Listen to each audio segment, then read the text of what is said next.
All right, we have a lot of ground to cover in the next hour, so we are going to kick things off.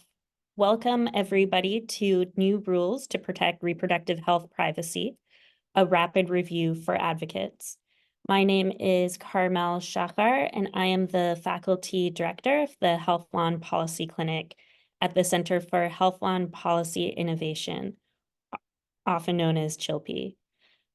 I am delighted to see all of you today. I think there have been a lot at stake when it comes to accessing reproductive care and other types of healthcare in the post-Dobbs era. Almost immediately after Dobbs was handed down by the Supreme Court, people started to talk about, okay, well, now that there aren't the admittedly imperfect protections of Roe versus Wade and its legacy of cases, what does that mean for all aspects of reproductive care, especially health privacy? Very quickly, I think people were dismayed and horrified to find out that HIPAA, while we think of as being incredibly protective of medical records, was not going to be the shield that people thought it would be in the Dobbs landscape. In particular, there are exceptions written into HIPAA to allow law enforcement to access medical records. What we're going to look at is a new regulation that updates HIPAA that was released just last week that is intended to strengthen privacy protections around some, but not all, reproductive healthcare information. And I don't want to give anything away. That will be for our panelists to cover what it covers and what it doesn't. Before I get a chance to introduce our panelists, I want to say that this is intended to be very much a discussion between the three of them, between myself, but also between you as the audience. The best way to be part of that discussion is to submit any questions that you have in the Zoom Q&A box. We are going to be monitoring that. We are going to be pulling those questions to ask our attendees. If you open the chat, you can also read the final rule in full. We've dropped a link there. It might take you a little bit of time, so I would recommend, if you haven't had a chance to read it, maybe listen to what our panelists have to say, and then, go home, pour yourself a nice drink, and enjoy some really lovely bedtime reading.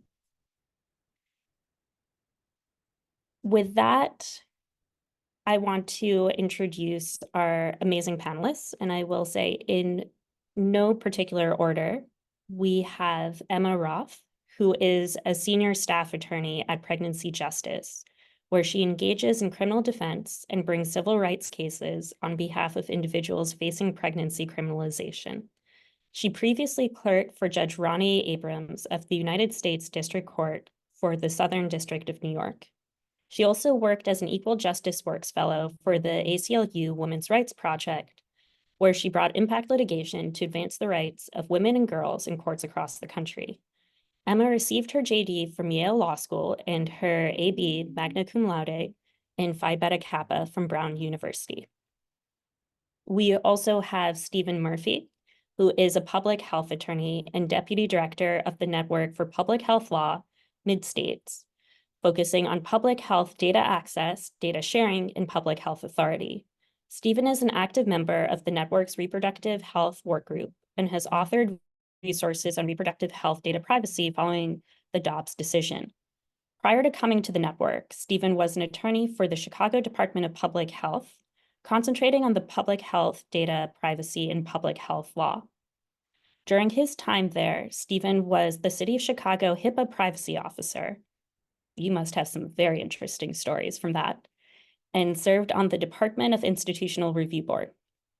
Stephen has a law degree from Loyola University School of Law and a bachelor's degree in economics and Spanish from University College Dublin, Ireland. Following law school, Stephen completed a judicial clerkship in the Circuit Court of Illinois, Cook County Circuit. He's licensed to practice law in California and Illinois. I always feel like a very proud aunt when I read bios. Last but certainly not least, we have Kytara Epps. She is the National Community Outreach Coordinator at the Center for HIV Law and Policy, an abolitionist law and policy organization working to end the criminalization of HIV and other stigmatized health conditions. In her role, she works with state-based coalitions and other national organizations to educate and change laws that criminalize people living with HIV and other stigmatized health conditions. She is a graduate of Tulane University School of Public Health. She's interested in all things related to reproductive health and justice for Black people. Her approach to health is through a queer Black feminist and fat positivity lens. So what we're going to first do is give our panelists a chance to make some opening remarks. And here I'm going to say, panelists, you have 3 minutes to introduce yourself, your organization's approach to an engagement with HIPAA and privacy issues in healthcare and reproductive justice, as well as highlight any work your organization has done in relation to this new rule. That's a lot to cover in 3 minutes, but I certainly want to save time for any questions our audience has. So we'll go in order of the introductions that I gave. So Emma, if you would like to open things. Sure, I'll do my best to include all of that in 3 minutes. It's a real challenge. Thank you so much for having me. It's a real honor to be here among these other wonderful panelists. I'm Emma, use she, her pronouns, and I'm a senior staff attorney with Pregnancy Justice. And we are a national legal nonprofit based in New York that provides legal advocacy for pregnant people facing criminalization all across the country, but primarily in states like Alabama, South Carolina, Oklahoma, where pregnancy criminalization has really taken off in the last 20 years or so, and is only going to accelerate even more without Dobbs. HIPAA is vital for the clients that we serve.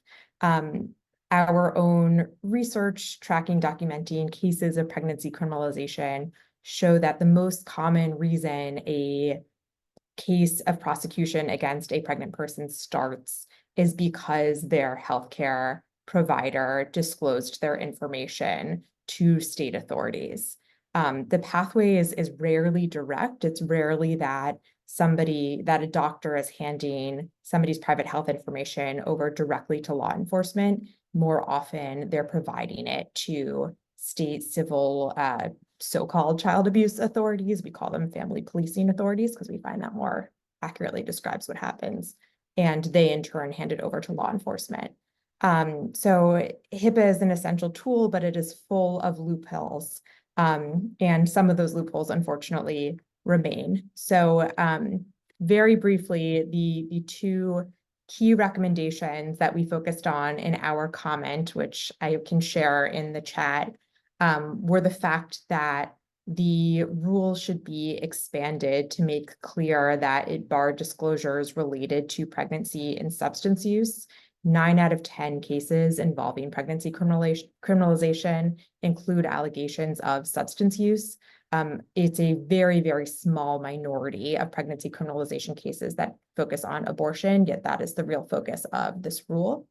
And our second recommendation was about making sure the prohibition against reports to Child Protective Services was expanded, in that the rule makes clear that a fetus should not be considered a person for purposes of that reporting requirement, but there were some continued constraints about the interpretation that HHS was proposing.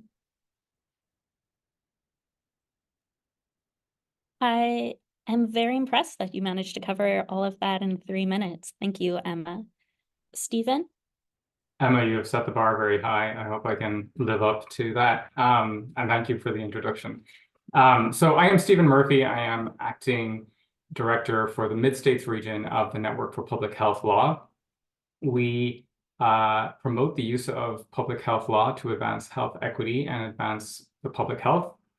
And we provide resources and webinars and seminars and trainings and other resources to state, tribal, local, and territorial public health departments, and also advocates and policymakers and other folks that ask for our help.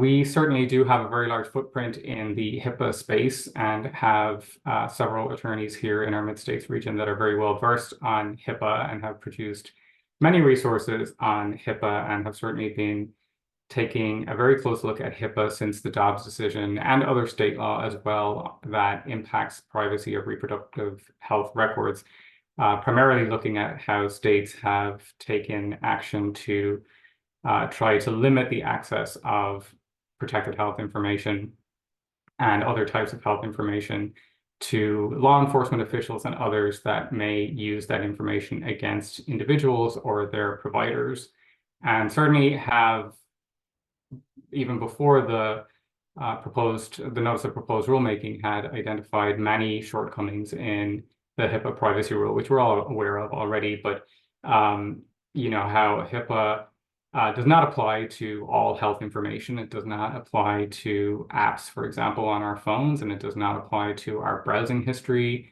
And so very aware of HIPAA's limitations and have done some work around that. We've also, as I say, done some work on state actions to try to shore up the privacy of reproductive health records, including around things like also trying to prohibit state agencies and others from cooperating with out-of-state investigators and prosecutors, and also some more cutting-edge state legislation around health information and electronic health information, including some new laws of late from California that requires segregation of reproductive health information from other types of information in a health record, and looking at how states are going to deal with that as well. So lots going on in this space, and I'm very happy to be here. Excellent. And then rounding out our introductory remarks, Kytara. Yeah. Oh no, I disappeared. Kytara Epps, National Community Outreach Coordinator. She, her pronouns. Representing Center for HIV Law and Policy, also known as CHLPI. And I won't give you our long description since Carmel definitely gave us our intro. But with CHLPI stance, we are a legal and policy organization that focuses on HIV criminalization as well as other stigmatized diseases. And so our stances have been, we've been, as an organization, alerting for years how people's private medical data has been used in surveillance practices that often put people in danger of criminalization because of their health status. And so we heard, when we heard that this new rule was happening, we definitely wanted to see, like, how can this be expanded in the sector of HIV criminalization as well as gender affirming care? Other two health issues that are often criminalized currently, and looking at the intersections of how they're related to particularly abortion rights. And we see this, we see the intersectional nature of folks traveling interstate to access health services without the fear of criminalization. And so we were really looking forward to seeing what was all included in the rule, what is defined as reproductive health care. And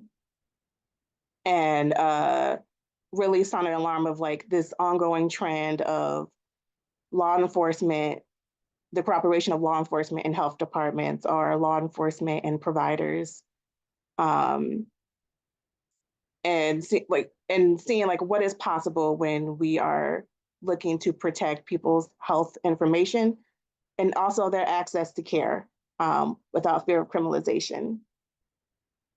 And so it's definitely given us insight of that, like, no, this is possible. We can demand more. We can see what can be done to stop the criminalization of people's health statuses, whether it be their pregnancy status, or their HIV status, or if they're seeking gender affirming care.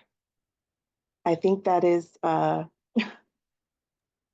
think I'm under 3 minutes, but You guys are really good. I usually have to, start like tapping my watch for speakers, but you take the 3 minutes very seriously. And thank you for ending our introductory round, I think, on such an expansive note of where work that builds upon this rule might go. For now, in our dance, I want to actually take us back to focus on the rule itself to start off the conversation and kind of go through some of the highlights and important wrinkles of the rule. So, Stephen, could you share with us a high-level summary of what you see as the key changes implemented by this rule? Very happy to, Carmel. Thanks. Let's go to the next slide, please. So there are basically two big changes that we should highlight here, in addition to some smaller ones as well. And I'm going to go through this kind of quickly, just to make sure that we can do a very high-level overview, but get through everything. But we will have plenty of room for discussion afterwards. So if I go a little bit too fast, please forgive me, but please do put any questions into the Q&A and we'll be happy to answer them. So the biggest change that we see with the final rule is this general prohibition on uses and disclosures of protected health information around that's going to be used for prosecuting or investigating someone merely for the act of seeking, obtaining, providing, or facilitating reproductive health care. And we'll go into that in a little bit more detail in just a second. Similarly, there's this big new requirement around attestations, and there are several provisions within HIPAA that will come into play here, but several different types of requests for protected health information that will require an attestation going forward, and an attestation to say that the information will not be used for one of these prohibited uses and disclosures. This will make more sense in just a second. Some smaller changes, but important changes, are that there is now going to be a definition of person in the privacy rule, which will have implications for reproductive health. And in fact, that's the motivation for changing it, is to make sure that provisions can't be used as a backdoor to access information, contrary to these general prohibitions. There's also a new definition of public health and a definition of reproductive health care, which Kytara just actually referenced. So we'll go into that in a little bit more detail as well. And then there's just some clarifications around victims of abuse, neglect, and domestic violence and how that plays into the privacy rule. There are some provisions within HIPAA that allow for disclosure and use of protected health information in relation to those things. And so there's some clarifications just to make sure that also that cannot be used as a backdoor to access reproductive health information. And then I just want to emphasize here that throughout this final rule and the preamble that went along with the final rule, which is to the tune of about 280 pages, there is emphasis and explanation repeatedly that the new limitations are purpose-based. They do not create a new category of protected health information for reproductive health. And HHS provides different rationale for that. But that's an important factor to remember as we go forward, that a lot of these limitations apply just to protected health information and in terms of what it's going to be used for. Let's go to the next slide, please. So let's jump into this first big piece here, which is the general prohibition that I mentioned. And this is in a section of HIPAA that has included, up until now, a general prohibition on using genetic information for underwriting purposes and a general prohibition on the sale of protected health information. So it adds reproductive health care to this very short list of prohibited uses and disclosures. And so this particular prohibition applies to covered entities and business associates, as all parts of HIPAA do. And covered entities and business associates may not use or disclose protected health information that is going to be used to conduct a criminal, civil, or administrative investigation into any person for the mere act of seeking, obtaining, providing, or facilitating reproductive health care. And that mere act of is an important phrase here that's highlighted by HHS in the final rule. Also, another prohibited use and disclosure is where it will be used to impose criminal, civil, or administrative liability on any person for those same reasons, the mere act of obtaining, seeking, providing, or facilitating reproductive health care.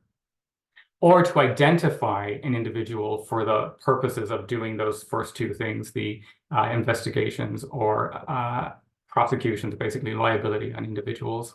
So let's go to the next slide and we'll kind of tweeze this out just a little bit more, and then we will bring it all back together to make sense of the whole thing. But there's a provision in the rule around applicability. And so this general prohibition on using or disclosing protected health information for a prosecution or investigation applies only where the relevant activity is in connection with a person seeking, obtaining, providing, or facilitating reproductive health care, and the covered entity or business associate has reasonably determined one or more of the following: that the reproductive health care is lawful where it was provided and under the circumstances in which it was provided, including if that was provided in a different state. Secondly, that the reproductive health care is protected, required, or authorized by federal law, including the US Constitution. And this is important, particularly when you think about contraception and the fact that while the Supreme Court has stated that abortion is no longer a constitutional right, contrary to 50 years of jurisprudence, contraception still is. And so that could come into play here too. So there is this presumption, though, as we look at, okay, there's a prohibition on uses and disclosures of protected health information for investigation and prosecutions of individuals relating to reproductive health. And it applies when the care is lawful, where it was provided, or where it's protected by federal law. Let's go to this next slide for this presumption piece, which is also very important.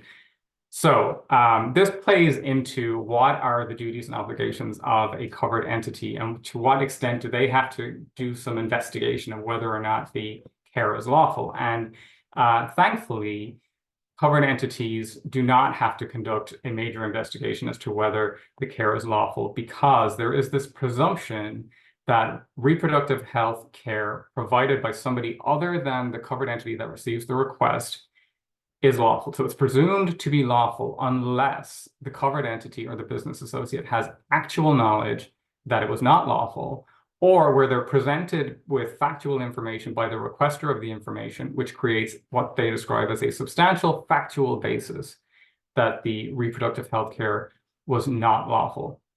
So what this whole rule is trying to do here is to limit or prohibit uses and disclosures of protected health information that is related to somebody obtaining or facilitating or providing reproductive health care where it's lawful. Let's go to the next slide, please. And so this just kind of brings it all together. So just kind of the summary of this general prohibition, which is a huge part of this final rule. So this prohibition applies where the information is going to be used to conduct criminal, civil, or administrative investigation or prosecution of somebody, or an identification of somebody in order to proceed with an investigation or prosecution. And it's related when it applies when it's the mere act of seeking, obtaining, or providing or facilitating reproductive health care where the care is lawful or where it's protected by federal law.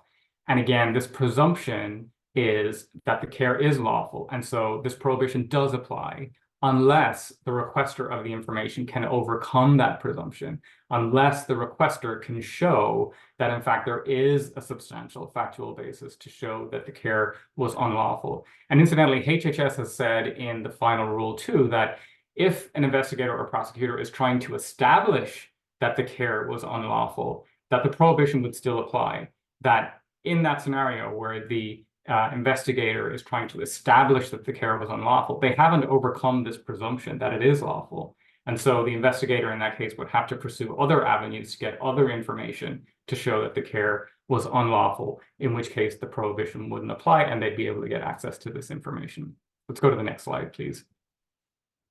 So that's the general prohibition out of the way. That piece is contained within 502. Now, there's this other provision in 509 that requires an attestation in certain instances. And so this applies where the request relates to health oversight, which is a provision. These are permitted uses and disclosures that are contained within HIPAA. And if the request it falls into one of these categories, then this attestation requirement applies. And so those specific scenarios are health oversight. So HIPAA includes this provision that allows for use and disclosure of protected health information to a health oversight agency that is conducting health oversight activities. And those can include things like auditing or investigating Medicare fraud, for example.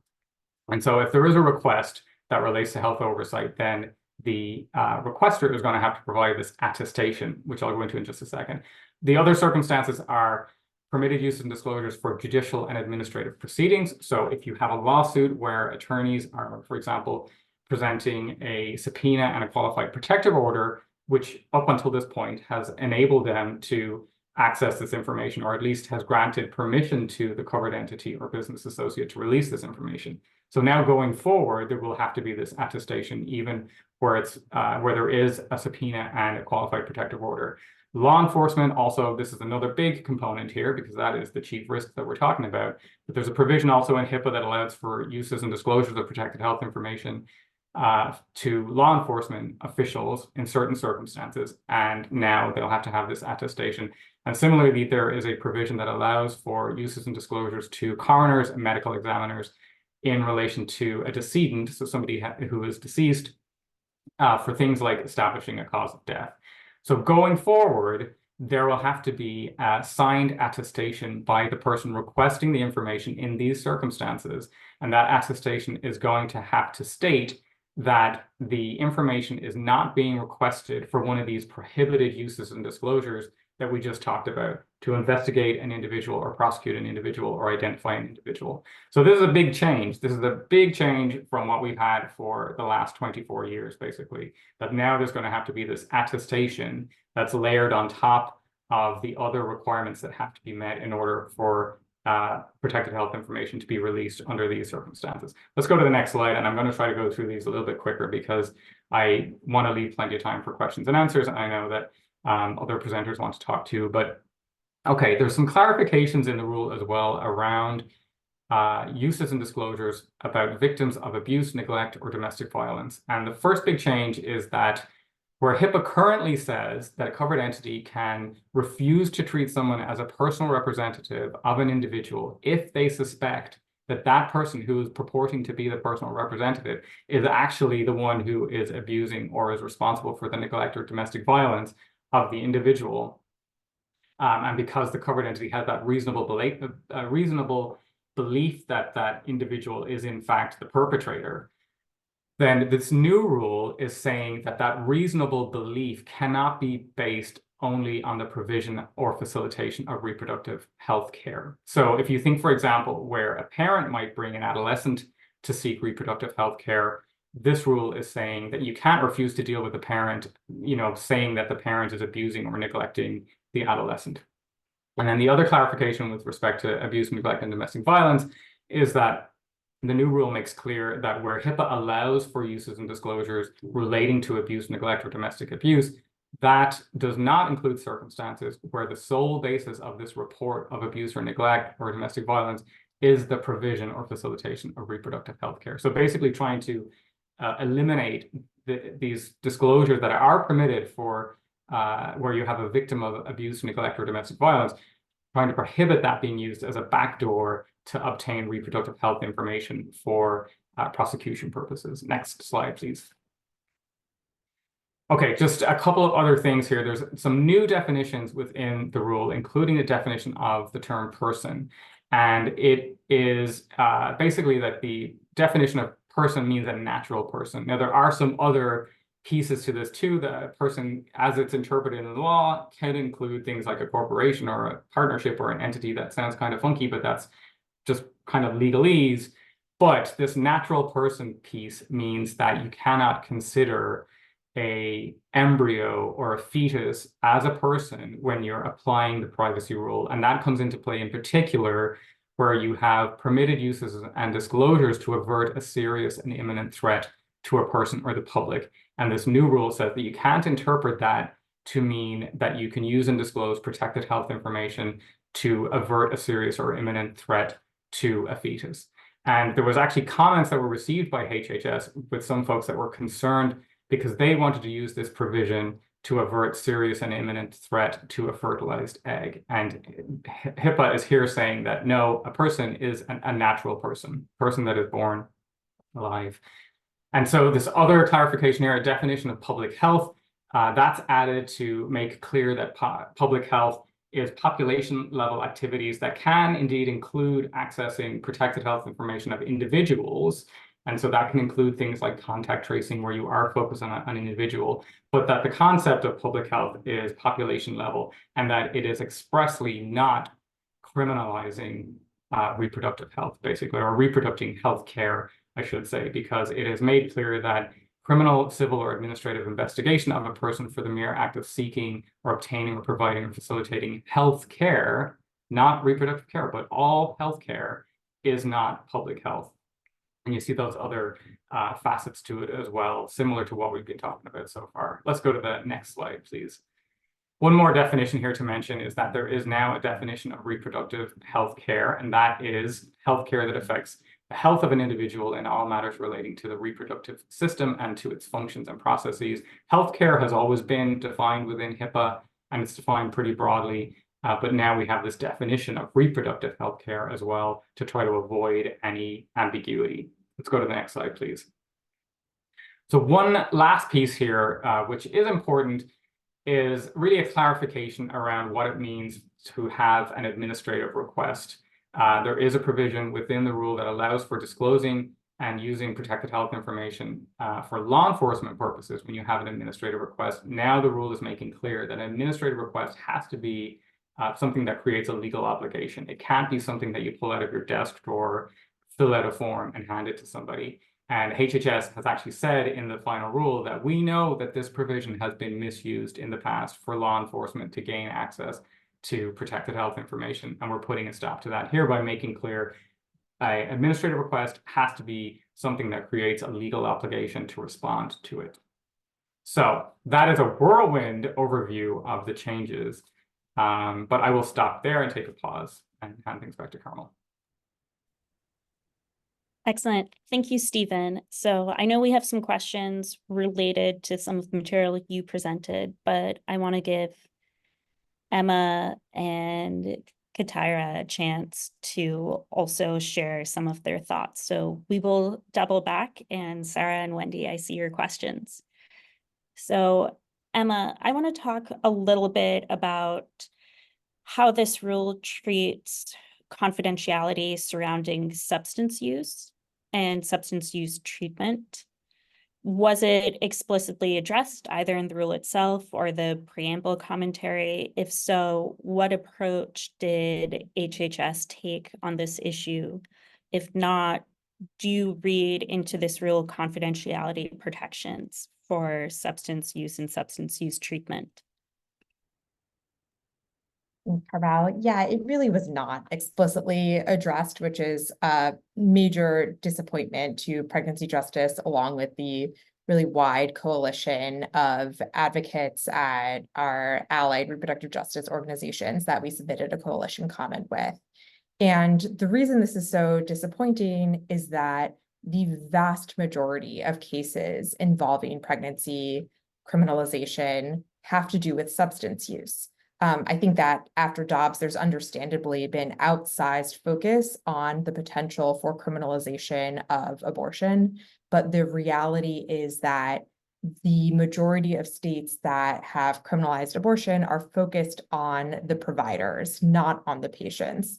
It is still, considered out of vogue for state AGs or district attorneys to really say out loud that their goal is to criminalize the patients who seek abortions rather than the doctors who provide them. And so what we see instead is that DAs will criminalize pregnant patients who use any kind of illicit substance, or in some instances, even legal substances. And the ideology behind those two different kinds of criminalization is identical. At the end of the day, both cases involving the criminalization of abortion and cases involving the criminalization of pregnancy and substance use have fetal personhood at the heart of them. So the notion that the fetus is a person and that the pregnant person's rights and autonomy should be subordinated to those of the fetus. And if the pregnant person engages in any kind of act or behavior that state authorities view as putting the fetus at risk, they are deserving of criminalization and punishment, incarceration. So the department kind of gestures at this notion at points in the rule, in the preamble rather, not in the rule itself, including, citing to an article that is about the fact that pregnant patients are deterred from seeking necessary medical care due to the fear that they will be criminalized for their substance use. But the rule itself is written in such a narrow way. As Stephen discussed, it is a purpose-based prohibition. And so the rule does not bar medical providers from disclosing any kind of reproductive health information, which we would argue, includes information related to substance use. It is very common that your prenatal care records will include information about your social and medical history, including whether you currently or previously have had a substance use disorder. And, we would argue that that should be considered a protective form of reproductive health care. But the rule doesn't bar any disclosures of reproductive health care. It only bars disclosures to state authorities for the express purpose of criminalizing patients for seeking or providers for providing reproductive health care. That language that Stephen was pointing to, for the mere act of seeking or facilitating or providing reproductive health care.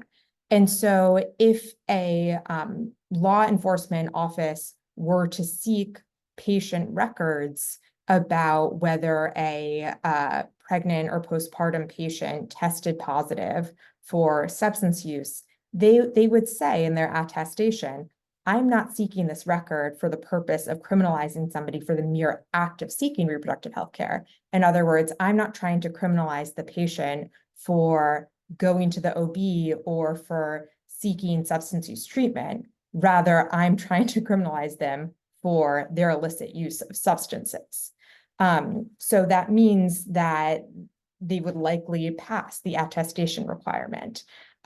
So this is incredibly disappointing, and we are, urging HHS to take further action. One thing I will note is that in February, HHS promulgated a separate rule under a different set of regulations known as Part 2 that relate to the privacy of substance use records.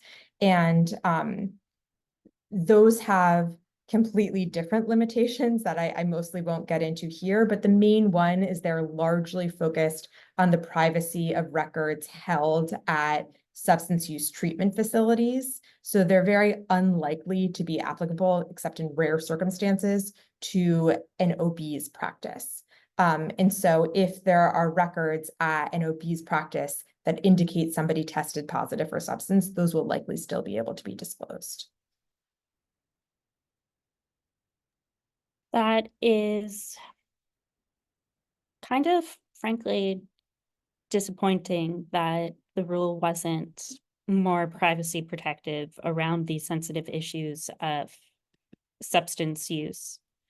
So I have a feeling that Kytara might sound some similar notes in my question, which is really focused on what are the privacy protections available for potentially similarly situated types of health information. That is, health information that might be politically controversial, such as gender affirming care or HIV status. Were there comments sent in to HHS as they revised this rule saying, hey, what about this category of health information? If so, how did the agency respond to those comments? Well, to, I guess, put it simply, it did not. Especially Stephen defining the definition of reproductive health care, which you would think that would include HIV care and gender affirming care. but it does not protect accessing those services. Well, it doesn't protect someone from criminalization regarding those services, or that private health information being used to criminalize a person. And I'm going to give you an example of the GIFT Act out of Maryland. So Maryland is one of the 30 states in the country that has an HIV specific law.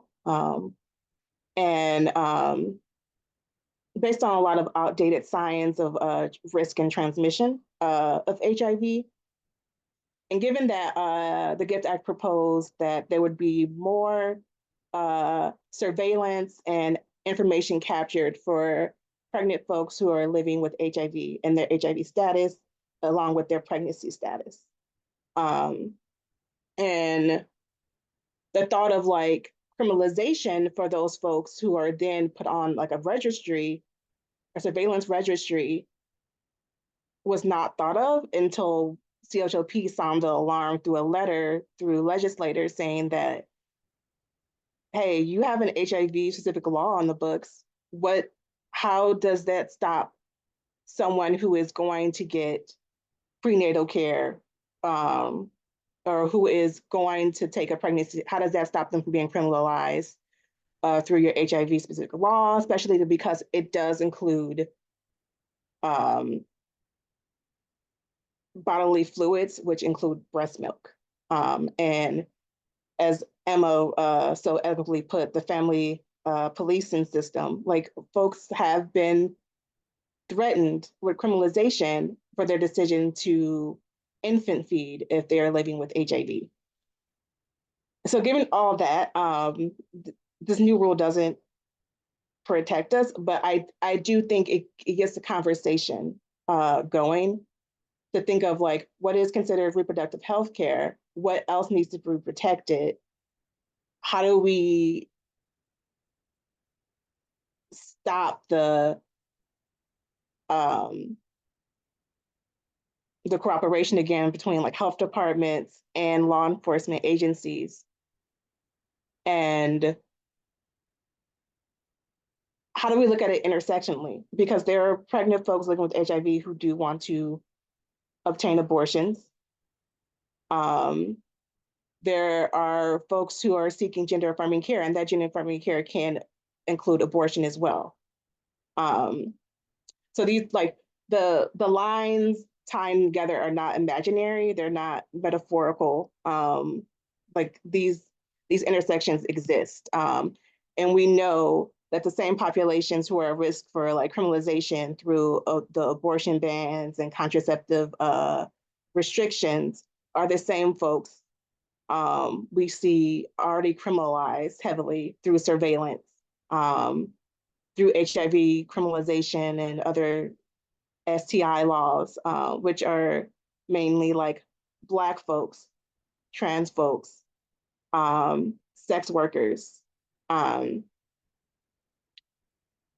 Yes, it was a kind of a lack of imagination on like the Repro rights movement to not think of these issues of how this could happen. Because what we're getting down to is bodily autonomy and how folks were criminalizing people's access to accessing health services and making decisions around their body. Yeah, and I think, Kytara, both you and Emma have sounded some really important notes to say this rule does some work, and I think perhaps gives us a blueprint for what work we can imagine and what work we can prioritize and consider in the coming months, years, etc. So I want to pull out an audience question, which is, does defining the administrative request as requiring a legal obligation to respond to it render it on the same level as a warrant or a subpoena? I would, and I'll jump in here, Emma and Kytara, but feel free to jump in. I would say it is a step in the right direction. Each of these processes that you just described are different But I think the risk up until now has been, and I've experienced this myself in my own work, is that, there was some ambiguity about what is an administrative request. And so here they are clearly stating that it has to be something that requires a response by law. So I think there's many things that could fall into that category, or maybe not a lot, but some things that could fall into that category. But I think the most important point is that, we can't have shenanigans here where people are kind of bending the rule to provide something that kind of looks like an administrative request, and you could argue that it is or it is not. I think here HHS is just getting very clear that it has to be something that's enforceable. And the warrants obviously are something that require a response as well. So I guess in that sense, they are similar. So I want to throw a question open to any of the panelists who are moved to answer, but what would you say are the real strengths of this rule? As you read through it, what did you say, okay, HHS got this right?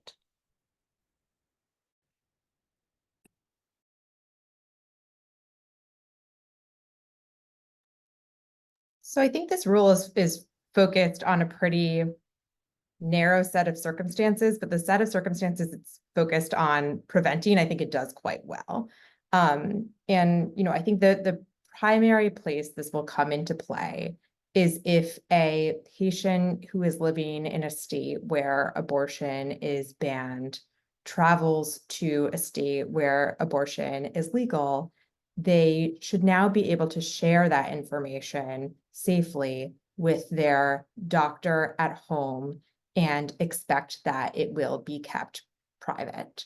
And I think that's critical because, as I interface daily with pregnant women living in banned states, and they are terrified to have any kind of conversation with their providers, even about what their options are for travel or for seeking abortion medication, because they view their providers as a potential arm of the state, as effectively an extension of the police. And that's even the case when they have sympathetic providers who want to be able to provide information to them. Providers are just scared about losing their jobs or facing criminal investigations, losing their licenses. And it's why we've had an enormous exodus of OBs from states with bans. So I think that the rule is effective at its goal in ensuring that there should be a more open exchange of information between patients and providers. I think the greatest limitation of the rule is the focus on the word lawful. Nobody is surprised that HHS included the word lawful.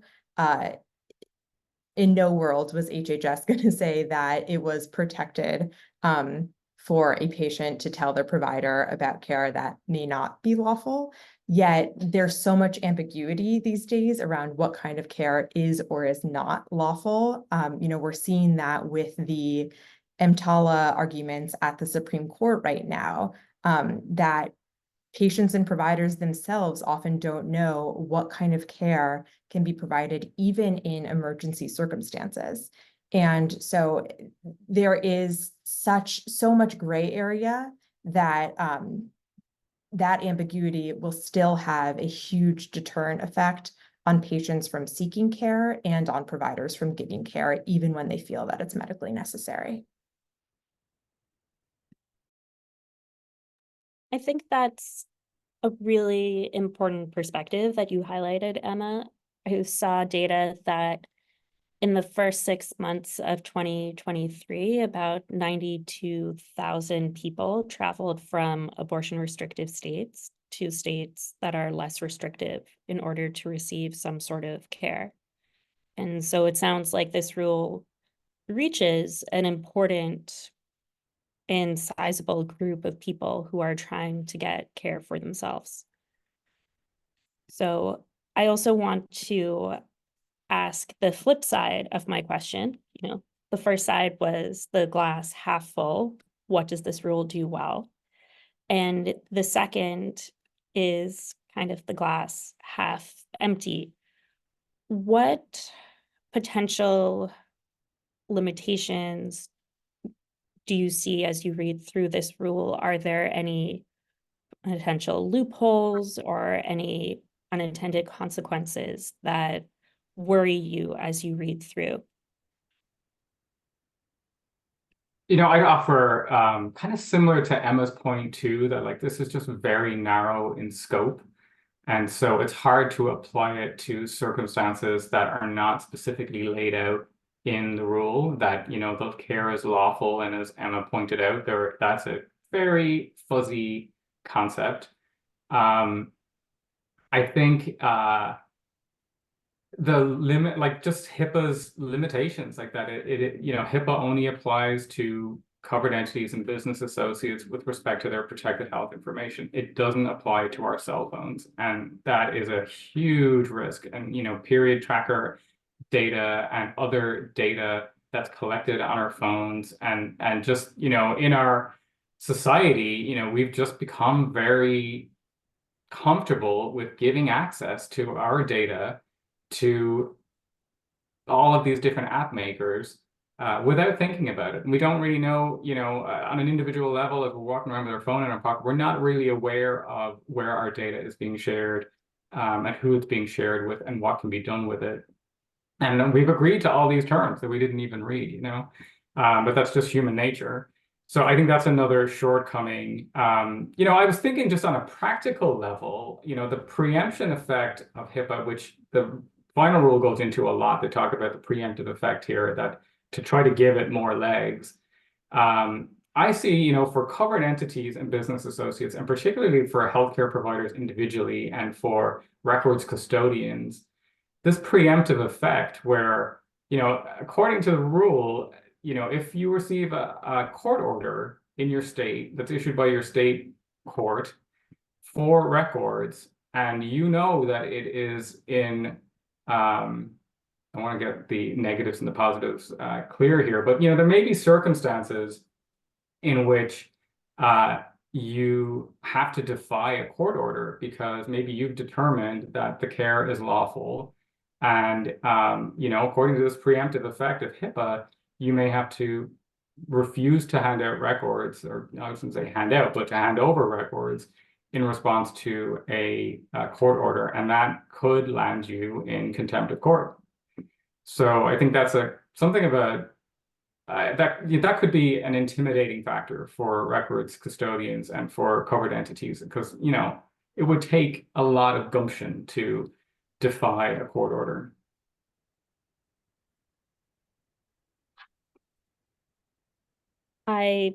Gumption is definitely the right word for it, I think. So I want to, now being mindful that we only have a few more minutes, but I want to ask, you know, it's going to take a little bit for the rule to become effective. It only becomes effective June 25th of this year. But the compliance deadline itself isn't until the very end of the year, December 23rd. OCR is talking about developing training material. For listeners who are thinking about next steps, are you planning any additional advocacy tools, resources? Like, what should organizations do to get themselves up to speed on this rule by the end of the year? Well, I'll put in a very quick plug for a webinar that the network is providing next week on this same topic. You can find the information about that on our website, hopefully within the next 24 hours. This is all happening at breakneck speed, as we know. But I would say for covered entities and business associates, I mean, there's a real need to look at your policies and procedures right now, because they will have to be amended. And when you make a substantive amendment to policies and procedures, you have to then provide training to your staff again on your policies and procedures.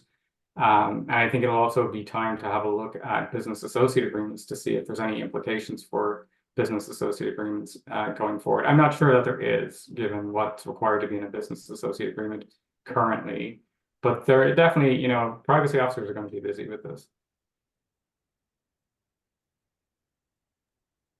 So pregnancy justice's bread and butter is representing patients, not representing or advocating for covered entities. And so I will be very interested to see what kind of public education OCR does in the coming months, both to covered entities, but also to patients, and then to potentially bring enforcement actions on behalf of patients whose rights are violated under this new rule. And, you know, also to look at kind of the gray areas that remain in this new rule, and to some extent force OCR's hand to hopefully read the rule expansively, which they say they are committed to do. But there are a lot of comments that went unaddressed, and I'm interested in pushing OCR a bit further through enforcement actions. So a small plug of ours is that we did a HIPAA 101 webinar for advocates 2 months ago. Yes, 2 months ago, and how it relates to HIV criminalization. And so that is on our website. And Rachel was one of our panelists, so it was a great time. And also the education of like HIPAA is the floor. And so I think a lot of people do think that HIPAA protects way more information than it does. And that, so like, well, how can someone be arrested for their HIV status or for daring to live and be a sexual being while living with HIV? When there's HIPAA, and HIPAA protects covered, like those are covered entities and specific limits or specific PHI. I'm looking forward to advocates and other legal experts in the HIV decrim world to look at like how can this be expanded to protect folks living with HIV, folks who are seeking gender affirming care. We already see that like parents are taking their children out of state to seek gender affirming care as not to be criminalized by the family policing system. So really looking forward to like how can they expand it and kind of utilize that little bit of gray area to the advantage of trans folks and people living with HIV. Okay, so we have a minute left, and I want to throw open the question to you of if you had to tweet out one thing that people should know or understand about this rule, meaning 140 characters, although I will not be counting characters as you speak, what would you tweet out about this rule?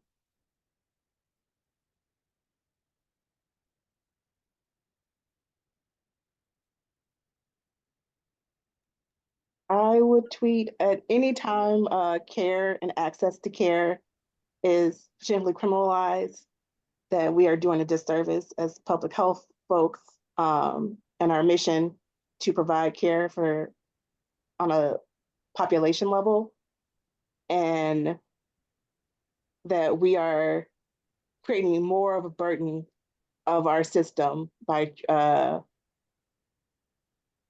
creating barriers to access to care, but also driving out providers and healthcare practitioners from doing their job.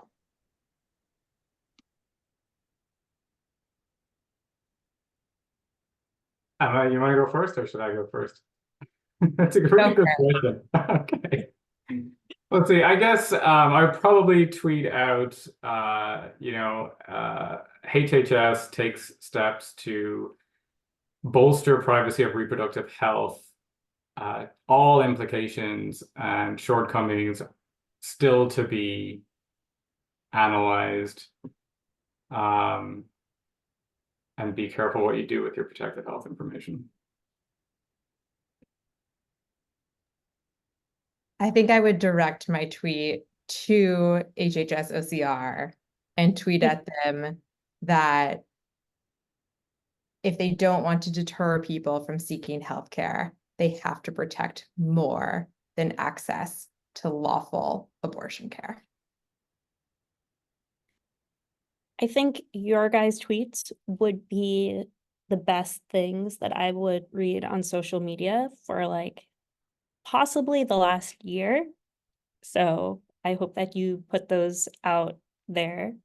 Thank you so much for giving us an hour of your time for this conversation. It's been really interesting to hear about what this rule might do really well, what this rule doesn't protect, where the work to protect patient privacy and access to care might go.